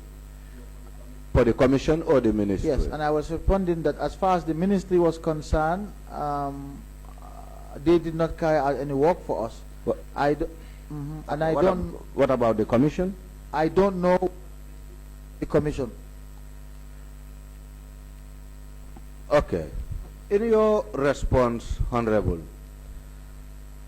you said there was 1 or 2 American farms that came into the country to support the TJ process. No, I didn't say there were 1 or 2 American farms. There were agents of the American government who came to the country to help us link the sources of funding with the purchase of the Potomac residence of the former president. The reason why I am bringing this, there is something that I pick up from your statement that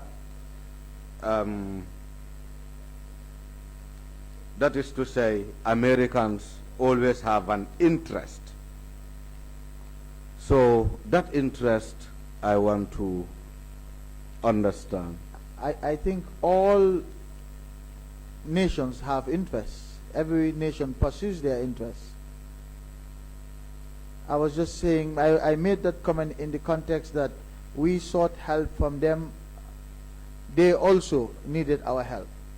So this was facilitated through the American embassy? Yes, my request for the foreign, U.S. Officials to come was, I believe. Was this done by writing? I do not recall, but it must have, even if I had discussed this with the ambassador at the time, there must have been communications from the embassy to them, etc. But I don't recall whether we did put the request in writing to the U.S. government. Honorable Chair, with your permission, I want to request that the Ministry of Justice to check into their files and serve us with the communication to the American embassy or the correspondence to the American embassy concerning the support of experts to come and support the work of the commission or the ministry. That's fine. Noted. We will pass the order.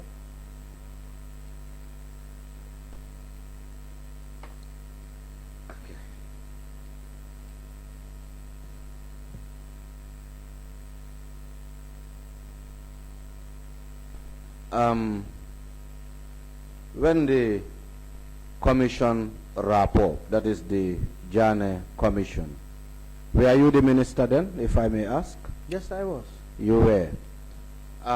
The materials that were in the custody that they got through the support of the Ministry of Justice, after their mandate, do you know when they were, if those materials were returned, and if returned, was this done in a form of a documentation like an inventory? I can only assume that the materials that were deployed at the commission by the ministry would have been returned to the ministry at the conclusion of their work, and it would have been handed over to the ministry staff. Will it be documented like in a form of an inventory? I do not know how this was done, but this would have been done at the operational level. Okay, Honorable Chair, I just want to request that or apply that for the Ministry of Justice to serve us with the inventory of the materials that were returned by the Jammeh Commission to the Ministry of Justice to enable us find out whether the scanner or the scanning machine that was donated by the American consortium firm or whatever, whether it was part of stuffs that were handed over to the Ministry of Justice. Okay. You mean the materials returned to the Minister of Justice by the Jammeh Commission? By the Jammeh Commission. If we can have an inventory of it. Noted.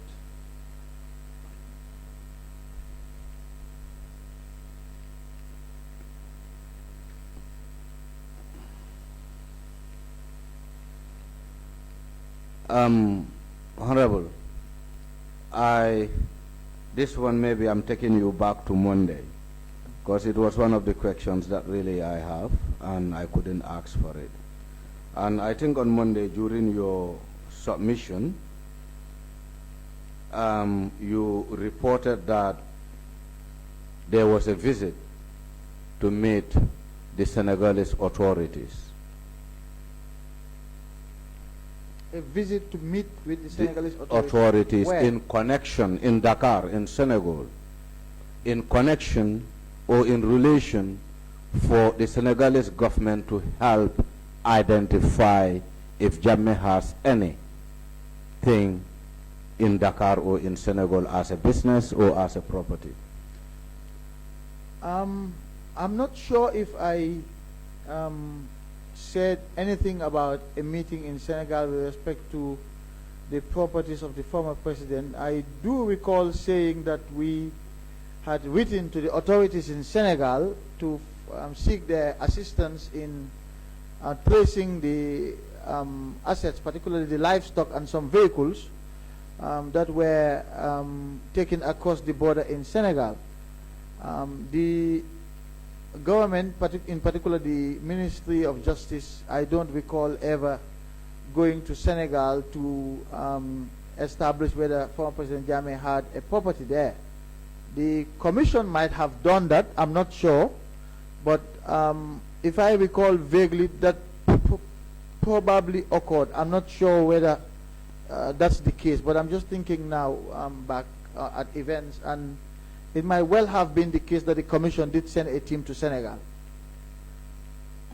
I want to believe that the commission or the Ministry of Justice visited Senegal, and one of those that formed part of the team was former Brigadier General Masane Kinte. Yes, but I don't think the Ministry of Justice sent a team to Senegal to investigate the former president. But you have written to them. Yes, we did. As a ministry. We sought their support to help us trace the livestock and the vehicles that were being taken across the border. What was the outcome of that engagement? What was the response in terms of what they found in connection to former president? I do not recall what their response was at this point. But there should be a letter to the effect or to their response. I am assuming that there was, but I cannot recall right now what their response was. I also want to apply that we get this communication from the Ministry of Justice regarding Gambia government engagement with the Senegalese authorities regarding Jammeh's properties or related matters. Noted. A very final question, Honorable. During the period when you assumed the office of the AG, were you using personal gadgets or official gadgets? In what way? Which kind of gadgets? That is the laptops or the desktop that you were using. Also, even with the email, were you using a personal email or an official email? I was using both. Using both. Both personal and official, yes. And it will be possible to have an access to the official? It's an MOJ official email. I am assuming it must be the same email that the current Attorney General is using, because it was the same email that my predecessor was also using at the time. I want to apply, Chair, that we have access to the MOJ email. The official email of MOJ? Yes, the official email of MOJ, not his personal email, the official email. So now what we'll do is, in this case, I think we will have to check for documentations or write 2 minutes of justice to request for that. If there's no, we will request, don't worry. We request for it, yes, that's fine. What about the gadgets per se, the laptops, the desktop that you were using to execute your functions? Were they official? Mostly it was the desktop at the ministry. At the ministry. Yeah.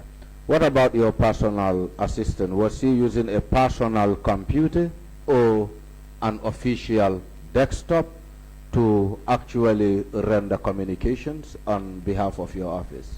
I would like to think she would use both. The desktop when she was at her office, and the laptop probably when we traveled outside the office.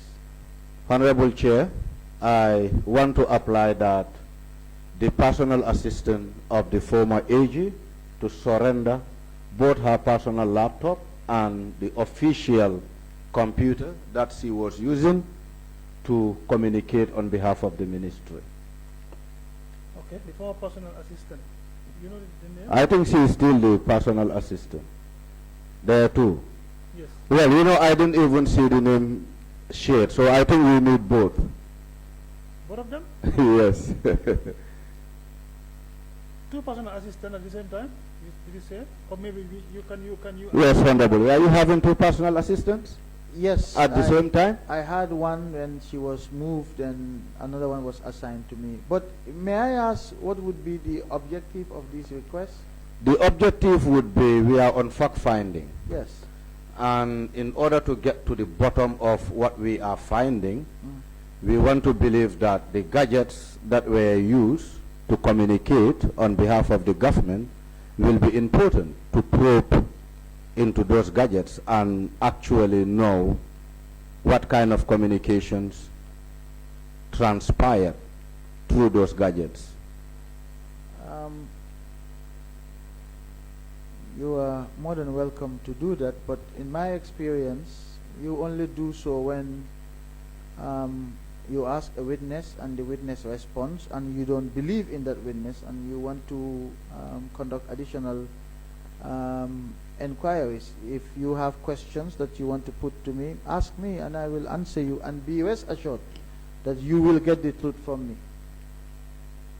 Yeah, Honorable, you know the problem I have is the minutes that, or the meetings that you conducted when you were AG in relation to the Jammeh Commission. It seems nothing was minuted. Well, am I wrong or right? Or are you in a position to provide us with the minutes of all your engagements regarding the former Jammeh Commission? But you know, I explained to you the other day that evidence come in different forms. There are documentary evidence, there are witnesses. The incidents that I testified to have witnesses. Alhaji Mamadi Kong is a witness, the Jammeh commissioners are witnesses. So instead of looking for minutes, why don't you reach out and establish whether Honorable, what was said was true or not? you still stick by the request that you've made? Yeah, I want to stick by. Do you know why? No, that's okay. I'm just asking. I have a reason. No, it's all right. We will. I wouldn't call a particular witness name, No. but we Just- have a similar experience and we knew what we have got out of that request. That's For fine. us, it plays a very important role That's okay. for us we will not put to up the- speculate. We will put up the request, yes. I just wanted to ask whether you want to stick by the request. Yes, we will put up that request, okay? Yeah. That's fine. And I think that would be the end of my questions. And once again, my apologies in case I offended you, Mr. Tambadou. No, You know, but bunga answer we shouldn't offend each other. I offer my apologies to you too, of course. No, and- it's and- well and to the accepted, to be committee. honest. Thank you so very much, Mr. Tambadou. So we have come to the end of the day today. I know it's been a long day. It's almost midnight. Of course, I think it's worth it because the exercise we are doing, you realize that you perhaps are a key player in what we are doing, and that's the reason why we are sitting up till this time. We have had witnesses that were with us, but at least we close mostly around 7 o'clock or 8. But because of the capacity you were handling at the time and the role you have played in the processes of the establishment of the Jammeh Commission and what they have done, the recommendations, you are a key witness for this committee, and that's one of the reasons why we have stayed long. And it has taken us almost a week to deal with you. And up till now, we still have some pending issues to to trash out. Okay, so we will still have to communicate further, like you said. We'll discuss with the legal team to see how best we can rearrange again for another testimony. Either, yeah, we will discuss that. I don't want to say that until, well, of course. How we much have- more time would you need, Mr. Chair? I'm not sure we will be able to say that now. Because Maybe it we- can't also be No, but we will open-ended. communicate to you. We will communicate that to you. And then you also have, you know, the opportunity to tell us what you think at the time. We will definitely communicate. You are at liberty to do that. Mhm. Yeah, so, I mean, I wouldn't waste much time. I would have allowed you to say one or two things if you have anything to add on before we close. Sorry, Honorable Chair. I believe there's something the witness wanted to do. Okay. That's why we gave him that laptop. If Oh. the witness is still interested, he can go ahead. I didn't have the opportunity to go through what I Everything. was looking for, but I was looking for the portions of the report that you sent to me do not contain the factual findings. It's the entire report that you have. No, it's you know, the Jammeh Commission had bits of its commentary in different parts of the report. So And classified and compiled according to theme.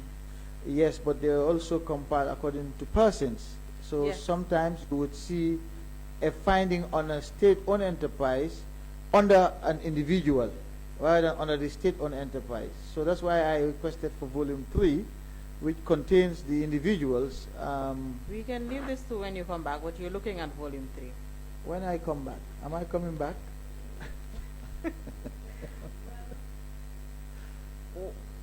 That's easier actually for me. But anyway, I mean, you made Mr. this request, and I don't. No, I wanted to just draw your attention to the fact that the portion that you highlighted was not the portion I was looking for, because that portion does not contain the factual findings of Commission regarding AMRC. And I had told you, you can still take a look, and perhaps you can communicate this in writing to the committee after today. You can do Okay. that, and be it a statement or Okay. just guide the committee to it, an email or The something. reference, But with the yeah, reference. with the reference and sign. But I did refer you, or what I read out was the commission's findings and the recommendations as it pertains to AMRC. And I did further state that when it comes to AMRC, or if with regards to AMRC, if you look at the commission's entire report, it's with its dealings, what the commission has made recommendations and findings on is with its dealings with KFF, but not Right, but- AMRC itself, because the commission did not look into AMRC. Yes, but that's what I mean. It was on the basis of those findings that the Commission made its recommendations. Which I read out, You read out the recommendations, but not the findings. and the findings. Okay. With regards to AMRC, not KFF. It was AMRC we were talking about, not KFF's activities. Okay. Yes, Mr. that's Chair, it, but he can still provide that in writing in his free time, hopefully soon. It'll take maybe 2 minutes of his time. Perhaps if you want to say anything further before we close. Otherwise, Well, since the committee is not yet done with me, I don't know whether this would be the appropriate That's fine. moment to Yes, That's Honorable make Chair. my final That's fine. comments, but except to say that the reason why I had insisted when I was exchanging with counsel to read the provisions of the Anti-Money Laundering Act was exactly because of the allegations that were contained in the Republic's report that Honorable Jammeh referred to. And that report clearly stated that I unlawfully terminated the services of Augustus Prom. And I know that Honorable Jammeh has had recent interactions with Mustafa. But I'm sure Mustafa will also tell you that I've had previous interactions with him as well. And that he got his facts wrong this time. He got them all wrong. And that is why I wanted that provision to be read so that the public will see that the actions of the ministry were based on law. And there are other aspects of the report that he also got wrong, but I have already addressed those. I don't want to get into the report, but you're right, it was the report that led to the establishment of this committee. But again, I know Mustafa, and I said in the past, I'm sure he, looking back, he would have been disappointed at his own standards this time. Because, again, when he mentioned the issue of the applications during the vacation, the decision which you won, he again was misinformed about that process. I think Justice Jaite did issue a rejoinder to state that he didn't use the words that Mustafa did in the article. But I don't want to talk too much about that article here. I think I have said enough about it. I am happy to be here, to be given the opportunity to clarify issues for the public.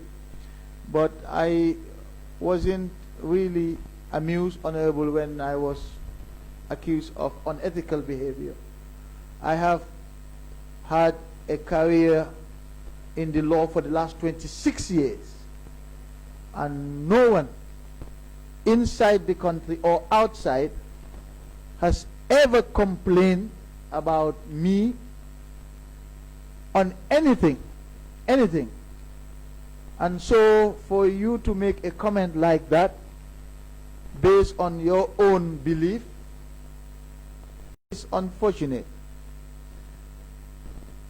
But my record remains unblemished both inside and outside the country.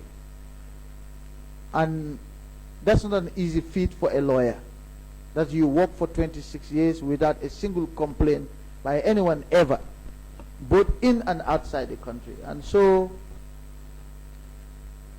sometimes I wonder whether it was worth the sacrifice to come back home and serve as Attorney General. Because when people don't appreciate or recognize the effort and the challenges and the sacrifices, it makes you wonder whether it was worth it at all. And sometimes, I have to be honest, I'm human. Sometimes Mr. I wonder whether it was worth it when I hear things like this being said. Mr. Tambadou, that's okay. Now, it's all right. We have heard you. I was only given an opportunity to perhaps maybe clarify on some of the things maybe you were asked by the council and of course honorable members. Maybe the response was not very clear in your opinion. But with regards to the issue of the Republican report, maybe you will have an opportunity to do that later, not now. Because it's difficult. Even in Parliament, in our rules, you cannot reference somebody who wouldn't have an opportunity to come and clear himself before that committee, of course. And yeah, I understand that. But you are here as a witness, and Mustafa will not be a witness for this committee. It would be fair for him to hear you mentioning his name, and of course, trying to clarify certain things. I want Mustafa to hear me mention his name, because Mustafa knows me very well. Anyway, that may not be in this platform. But here we are dealing with disposal of assets, and then the former AG was right in that. So that is it. So we will close it here. We will have to adjourn today, and then we will resume back on Monday with other witnesses. And thank you so very much for availing yourself for this committee. We know it has been a tough time, not for you, but of course, I know since we started this thing, you have been in communication with our team, and it has taken you long to plan all these things, and finally you are here. So this whole week has been very, hectic. We thank you for availing yourself, honestly speaking. We appreciate a lot. Thank you so very much. We adjourn for today until Monday, 22nd for continuation. Thank you.